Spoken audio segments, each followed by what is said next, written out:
معزز ناظرین اکرام، السلام علیکم ورحمۃ اللہ وبرکاتہ۔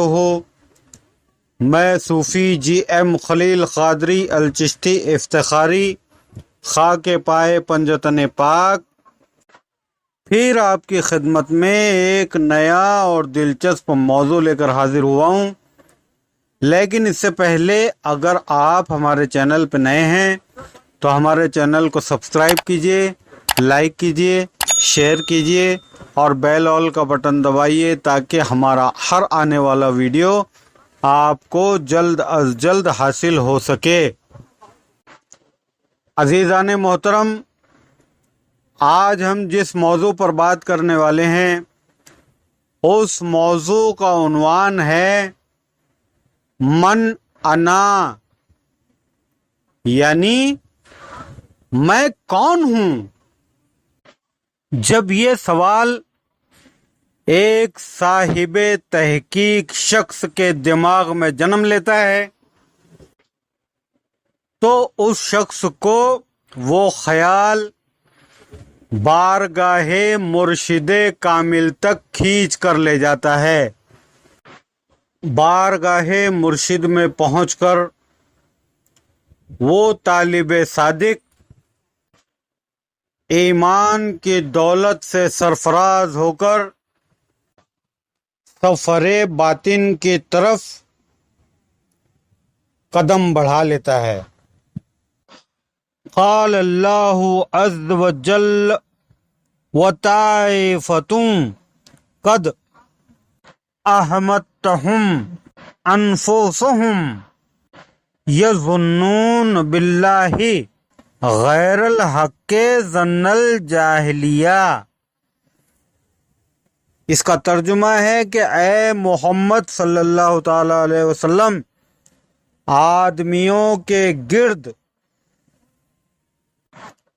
اللہ تبارک و تعالی فرماتا ہے، قال اللہ عز وجل وطائفۃ قد احمتہم انفسہم یظنون باللہ غیر الحق ظن الجاہلیہ۔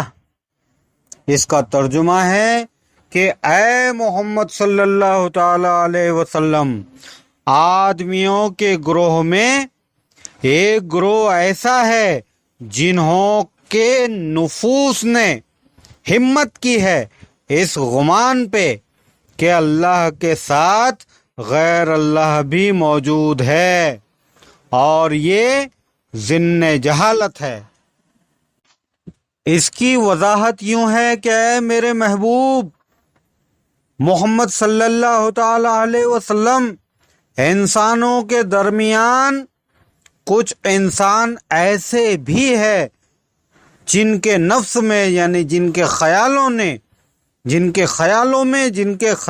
نے یہ ہمت کی ہے کہ اس گمان پہ کہ اللہ کے ساتھ غیر اللہ بھی موجود ہے، اور یہ ظن جہالت ہے، یعنی یہ جاہل خیال ہے، یہ خیال جو ہے وہ جہالت والا ہے۔ خود حاکم الحکماں پروردگار یہ فرما رہا ہے کہ انسانوں کے درمیان ایک گروہ ایسا بھی ہے جن کے نفس میں یہ خیال آ چکا ہے، جن کے گمان میں یہ بات آ چکی ہے کہ اللہ کے ساتھ غیر اللہ بھی موجود ہے، اور یہ جہالت والا خیال ہے۔ اب اہل دانش یہ خوب سمجھ سکتے ہیں کہ یہ خیال رکھنا کہ اللہ اور غیر اللہ دونوں موجود ہے، اب یہ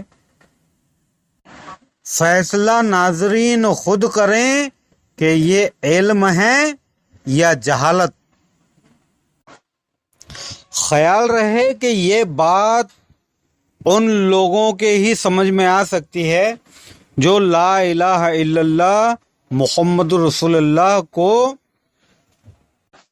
بخوبی باریک بینی سے علم و عرفان کی روشنی میں سمجھ گئے ہیں، جو کلمے میں نفی اور اثبات سمجھ چکے ہیں، ان لوگوں کے ذہنوں میں یہ بات بآسانی داخل ہو سکتی ہے جن کے ذہن کے دروازے نسبت مرشد کامل کے وسیلے سے کھل چکے ہیں، اور جو لوگ سن کر بھی نہیں سن پا رہے، دیکھ کر بھی نہیں دیکھ پا رہے، خیال رہے کہ اللہ تبارک و تعالیٰ ان لوگوں کے لیے فرماتا ہے ختم اللہ علی قلوبہم وعلی سمعہم وعلی ابصارہم غشاوۃ ولہم عذاب عظیم،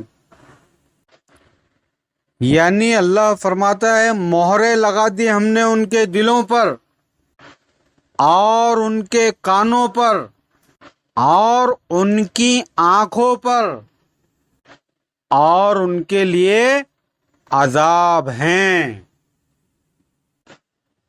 حضرت آدم علیہ السلام مسجود ملائکہ ہیں، اور تمام انسان خواہ وہ کسی بھی مذہب سے تعلق رکھتا ہو، وہ نسل آدم علیہ السلام ہیں، وہ آدم علیہ السلام کی نسل ہیں، آدم علیہ السلام کی اولاد ہیں، ان کے وارث ہیں، لیکن ایسے وارث پر اللہ کی پناہ، جو وارث اپنی وراثت سے واقف نہیں، جو وارث اپنی حقیقت سے واقف نہیں، جو نسل اپنے اصل سے واقف نہیں، کیا انہیں وارث کہلانے کا حق ہے؟ جو اپنی وراثت سے محروم ہو اور جو نسبت مرشد کامل سے مل کر نظر حاصل کر لیتا ہے، جس میں جلوے حق دیکھنے کی تاب آ جاتی ہے، وہ اس یار کے جلووں کو یعنی معبود حقیقی کے جلووں کو ہر طرف ہر شے میں دیکھتا ہے، یہاں تک کہ اس کا وجود بھی اس یار کا آئینہ بن جاتا ہے، وہ اپنی نفی کر دیتا ہے اور یار کا ثبوت دیتا ہے، یار کا اثبات دیتا ہے۔ سرور کائنات حضرت محمد صلی اللہ تعالی علیہ وسلم فرماتے ہیں قال رسول اللہ صلی اللہ علیہ وسلم ما سوا اللہ باطلا، یعنی اللہ کے غیر کو باطل کہتے ہیں، یعنی اللہ کے غیر کو باطل کہتے ہیں، لیکن اللہ کا غیر ملے گا کہاں؟ جیسے کہ کامل حیدرآبادی فرماتے ہیں وہ اور ہوں گے جنہیں عمر بھر خدا نہ ملا، وہ اور ہوں گے جنہیں عمر بھر خدا نہ ملا، ہمیں تو غیر خدا کا کہیں پتہ نہ ملا۔ اللہ تبارک و تعالی فرماتا ہے قال اللہ تعالی عز وجل ما خلقت ھذا باطلا، یعنی نہیں مخلوق کیا تو نے اپنی ساری خلقت کو اپنا غیر، یعنی اے اللہ تو نے مخلوق کو اپنا غیر نہیں بنایا، یعنی حضرت انسان غیر اللہ نہیں، جس طرح اینٹ میں مٹی شعلے میں آگ، پانی میں برف اور زیور میں سونا ہے۔ اسی طرح انسان کی اصلی حقیقت جلوہ رحمان ہے۔ یہ مٹی، آگ، پانی، ہوا کا پتلا پردہ بنا ہے اس جلوے کے مظاہرے کے لیے۔ پس مرشد کامل کی نسبت کے طفیل جس صاحب تحقیق کے دل میں ذوق جنم لیتا ہے وہ معرفت کے راستے کی طرف چل پڑتا ہے۔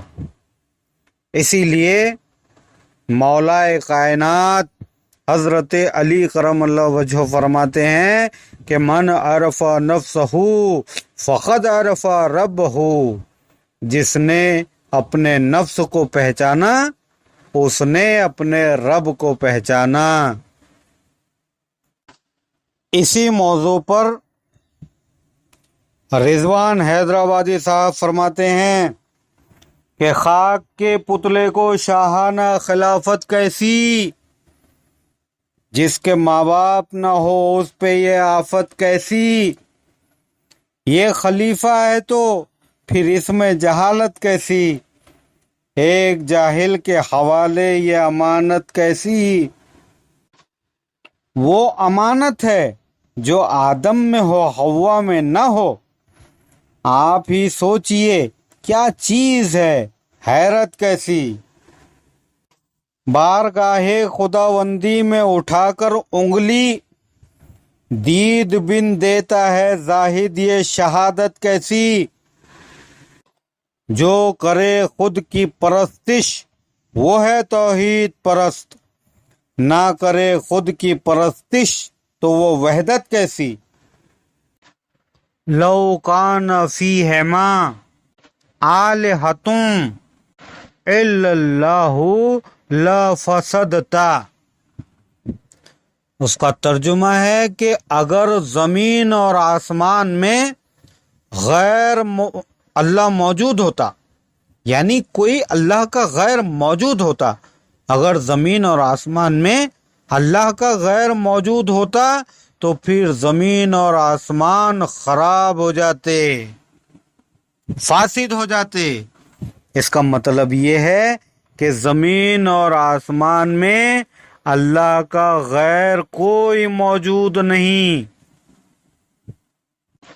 هو الاول والآخر والظاہر والباطن، یعنی پہلے بھی اللہ ہی موجود تھا اور پہلے کے بعد بھی جو پیچھے ہو وہ بھی اللہ ہی ہے، اور جس کا کہ حواس ادراک کر رہے ہیں وہ بھی اللہ ہی ہے۔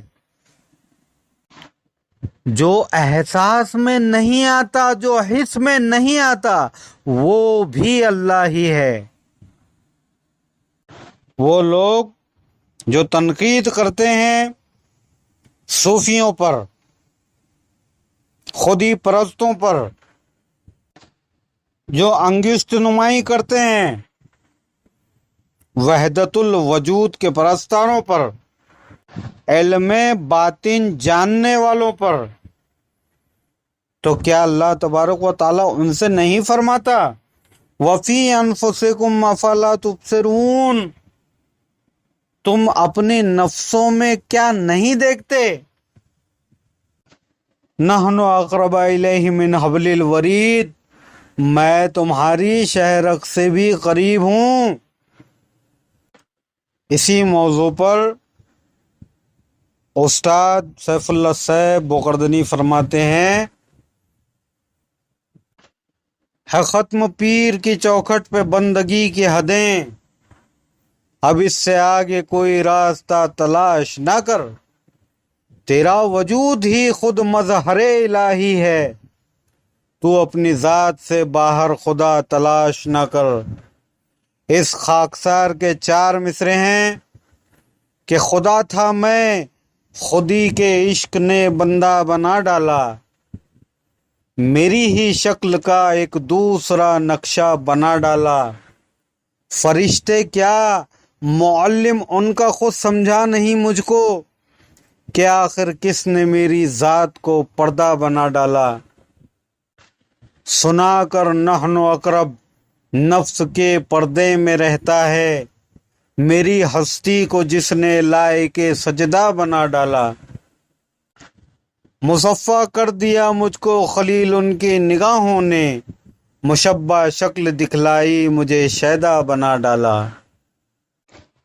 انسان جب معرفت کے دریا میں غوطہ زن ہوتا ہے تو اسے گوہر مقصود حاصل ہوتا ہے، لیکن جو لوگ کنارے پر بیٹھتے ہیں وہ موتی سے محروم رہتے ہیں، کیونکہ کناروں پر موتی نہیں ملتے۔ گوہر کناروں پر نہیں بلکہ سمندر کی تہوں میں ملا کرتے ہیں۔ تو انسان کی حقیقت اللہ تبارک و تعالیٰ کی حقیقت ہے۔ مولا کریم ہر مرید کو اپنے پیر کی صحبت میں رہنے کی توفیق عطا فرمائیں اور اپنے حقیقت کی طرف متوجہ ہو کر سفر باطن کرنے کی توفیق عطا فرمائیں۔ آمین ثم آمین۔